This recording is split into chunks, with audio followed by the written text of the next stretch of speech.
দরজায় কড়া নাড়ছে মিনি বিশ্বকাপ খ্যাত আইসিসি চ্যাম্পিয়ন ট্রফি। শুভ উদ্বোধন হবে 19 ফেব্রুয়ারিতে।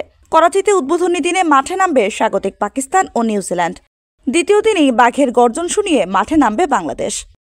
টাইগারদের প্রথম ম্যাচ ভারতের বিপক্ষে। ভারত পাকিস্তানের মাটিতে খেলতে রাজি না হওয়ায় হাইব্রিড মডেলের আওতায় নিরপেক্ষ ভেন্যু আরব আমিরাতের দুবাইয়ে হবে ম্যাচটি।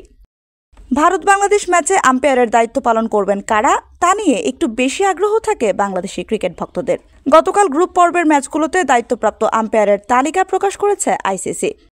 এতে বাংলাদেশি ক্রিকেট প্রেমীদের কৌতূহল মিটেছে। টাইগারদের প্রথম ম্যাচে অনফিল্ড আম্পায়ার হিসেবে থাকবেন আড্রিয়ান হোল্ডস্টক ও পল রাইফেল।